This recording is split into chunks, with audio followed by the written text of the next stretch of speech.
Hello, ladies and gentlemen, and welcome back to Inside Movies Galore. I'm your host, David Strege, and here I have another review for you. This time, again, from Tim Nagel, a film that was filmed in 2016, and it was a feature-length film that was brought to us by Millman Productions in association with Zoria Films and his particular Steelhouse Productions production team. And he is the director of the short films The Hitman, which you can see one of his short film reviews sometime before this, Relentless from 2013, and The Retrieval from 2014. These are short films again, and he released his full first feature film about a family of protagonist clowns that terrorized an abandoned town in a film called Clowntown in 2016. And here's what the film looks like.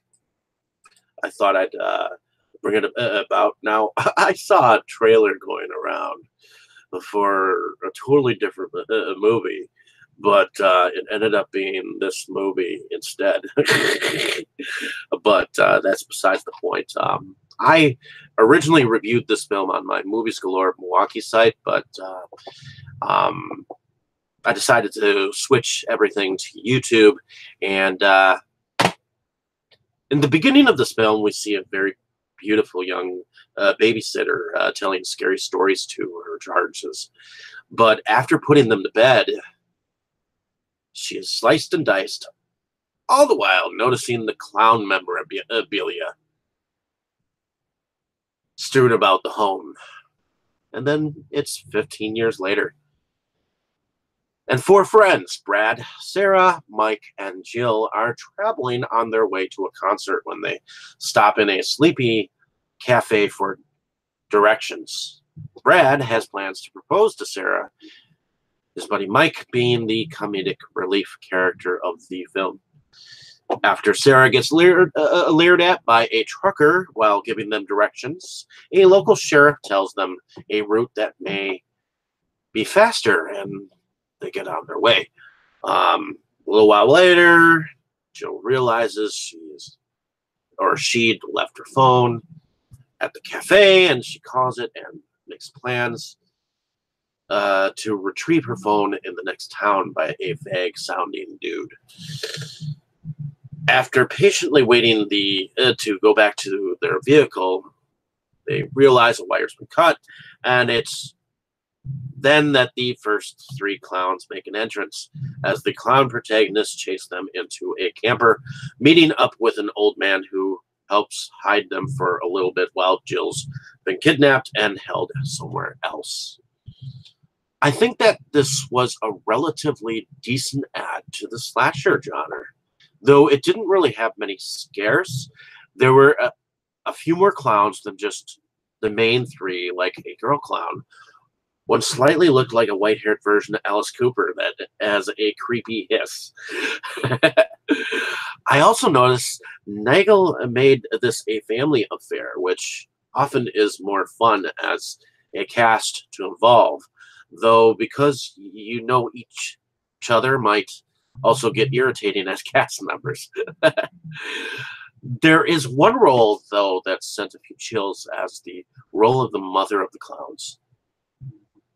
She sounded so eerie and disillusioned about protecting her children that she sat there cackling, or as she sat there. You know, I mean, I put this in about the same class as Beware of the Clowns, which I've reviewed before on my Movies Galore Milwaukee site, and I plan on going on about it here by Tom Wolak. In fact, I'm going to try to find that film next. So look out for that. And not that it's a similar storyline, but the feel of this film gave me, it was the same feeling that I had when I watched Clowntown. I recommend this film for those who enjoy clown movies, but it does run a tad slow and is also a slow burn, but I didn't feel all too scared by the clowns. Although I did enjoy the film, and I think it was a decent add, again, like I said, to the slasher film. The film starred Brian Nagel as Brad, Lauren Compton as Sarah, um, Andrew Staten as Mike, Katie Keene as Jill, Jeff Denton as Dylan, Greg Violent as Frank, and so on and so forth. So hopefully you enjoyed my description of this film. Like and subscribe to my page if you have not. Definitely check the film out when you get a chance. It was fairly cheap when I picked it up. It was $10 at the time. I'm not sure what price you'll get it at, but I hope that you, as a horror film lover, will check the film out in your own right. I always love stories that are dealing with clowns. So thank you for listening. Have a great day, evening, or morning, wherever you are. Appreciate the traffic ahead of time, and hopefully this helped you down the road to helping you decide what movie to watch.